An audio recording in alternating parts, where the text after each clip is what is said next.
Thank you all very much. President Davis, Provost Bowden, Dean Dyer, faculty, students, and honored guests. I thank each of you for being here, and I thank the school and the officials here for the invitation to visit the University of Texas at Austin. My wife, Virginia, and I are pleased to be here to celebrate the 250th anniversary of the Declaration of Independence. If my memory serves me, this is only my second visit to the University of Texas, and this is the first visit at the invitation of the university.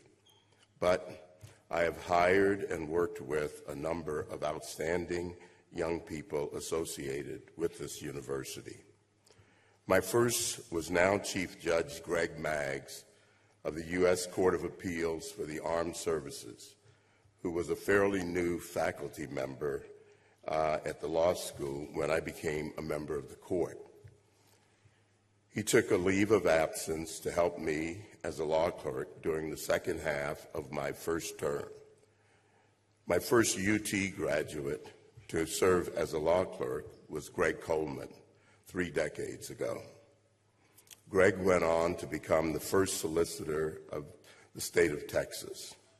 He was simply outstanding, as was his son, Reed, who also was a graduate of the law school here and who was also equally outstanding.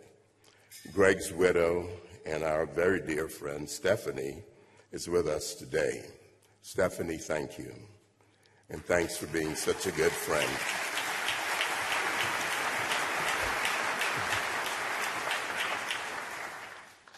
And both Greg and his son, Reed, clerked for my dear friend, Judge Edith Jones, also a graduate of UT Law School.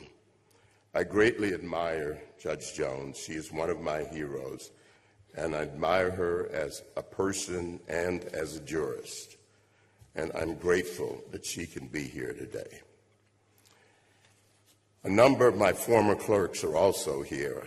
I can't tell you which ones, so let me ask them to stand to be recognized.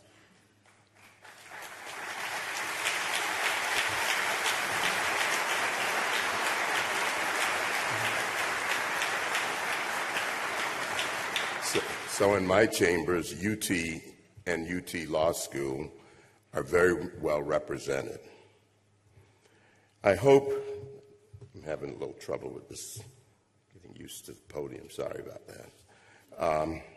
I hope that my talk today will help in some small way to inaugurate another great initiative, the state of Texas's plan to restore the teaching of civics and Western civilization to a central place in its flagship university.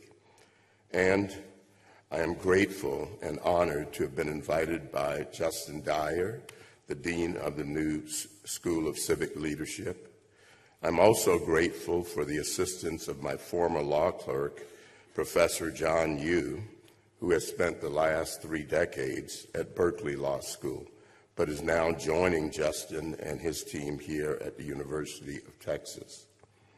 The school's stated mission is to help students encounter the distinct inheritance of Western civilization and the American constitutional tradition as part of a larger quest for wisdom about how to live and how to lead.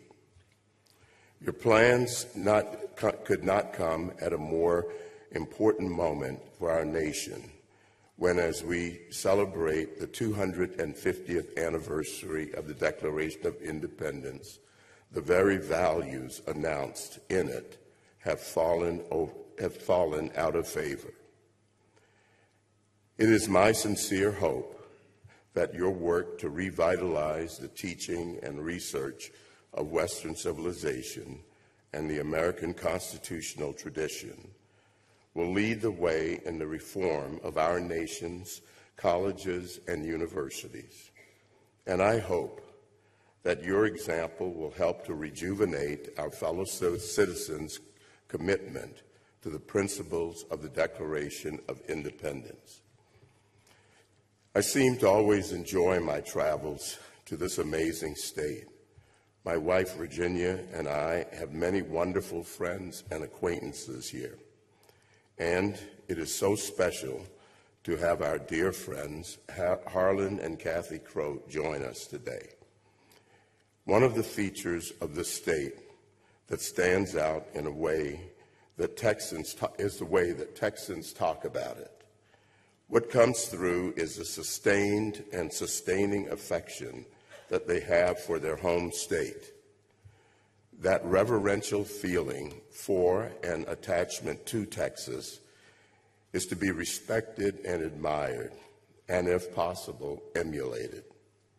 This affection is similar to the attachment that I grew to have for my home state of Georgia, and certainly for our country, despite the indelible mark of segregation and its companion evils. I was proud to say that I was American by birth and Georgian by the grace of God. It was not uncommon to hear others openly proclaim their allegiance to God and country. At our grammar school, St. Benedict's, we started each school day by lining up 2 by 2 and class by class in the schoolyard to watch the raising of our flag and to say the Pledge of Allegiance before silently marching to our respective classrooms. Even as so much of our God-given and constitutional rights were denied us, we still faithfully said the Pledge of Allegiance, memorized the preamble to the Constitution, and yearned for the fulfillment of its promised ideals. Sadly, these sentiments are not as widely shared among our fellow citizens today, and they certainly do not seem to have that sustaining strength that they had back then. In fact, all too often, the sentiments tend toward cynicism, rejection, hostility, and animus toward our country and its ideals. With the foregoing in mind, I would like to begin by addressing my first encounter with the principles of the Declaration of Independence.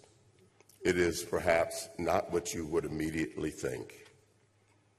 The second paragraph of the Declaration proclaims, "We hold these truths to be self-evident, that all men are created equal, that they are endowed by their Creator with certain unalienable rights."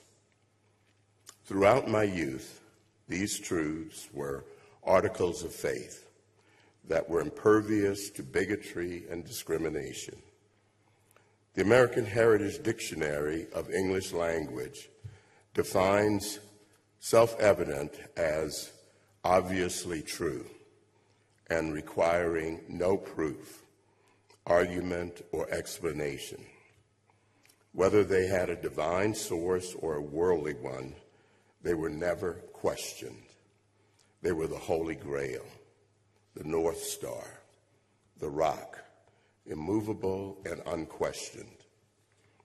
Despite the multiplicity of laws and customs that reeked of bigotry, it was universally believed among those blacks with whom I lived and who had very little or no formal education that, in God's eyes and under our Constitution, we were equal.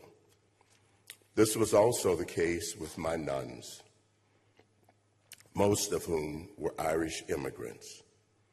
At home, at school, and at church, we were taught that we are inherently equal, that equality came from God, and that it could not be diminished by man. We were made in the image and likeness of God.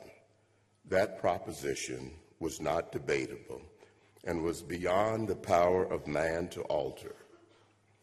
Others, with power and animus, could treat us as unequal, but they lacked the divine power to make us so. Somehow, without formal education, the older people knew that these God-given or natural rights preceded and transcended governmental power or authority. When you lived in a segregated world with palpable discrimination, and the governments nearest to you enforced laws and customs that promoted unequal treatment, it was obvious that your rights or your dignity did not come from those governments, but rather from God. Though not a literate man, my grandfather often spoke of our rights and obligations coming from God, not from architects of segregation and discrimination. Men were not angels. They were subject to the constraints of antecedent rights, and we were not subject to those men, even as we were subjected to their whims. We knew that life, liberty, and property were sacrosanct. Those truths were self-evident to the adults in our lives and were taught to us as indelible, undeniable truths. Those around us would endure or could endure the insults of segregation with dignity because they knew that in God's eyes they were equal. All too often, there is an unfortunate tendency when discussing the Declaration to make these self-evident truths and first principles of government obscure. Intellectuals want you to believe that our founding principles are matters of esoteric philosophy or sophisticated debate. Even those who support them too often talk about them as if they were academic playthings. They overcomplicate them, take the spirit out of them, and discuss them in a way that puts us to sleep. But the principles of the Declaration of Independence, as I encountered them, are a way of life.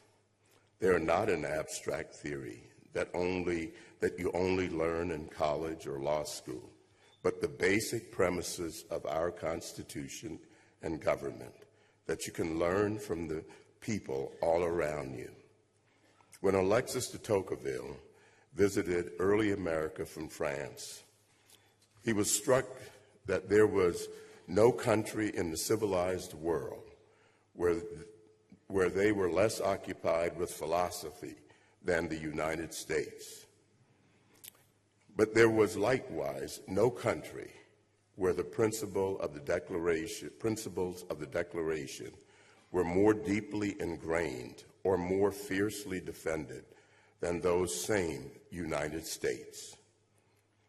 That is the sense in which I knew the principles of the Declaration in my childhood. That is the only sense in which those principles can sustain our country. And that is the sense in which I will speak to you about those principles today. I believe now, I believe now, as I did then, that the Declaration of 1776 provides us with the principles to guide us as citizens of our republic.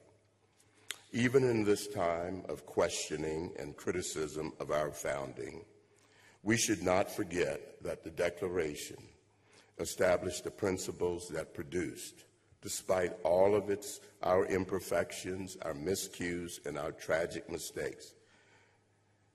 It gave us the freest, wealthiest, and most powerful nation in the history of the world. It provided the moral principles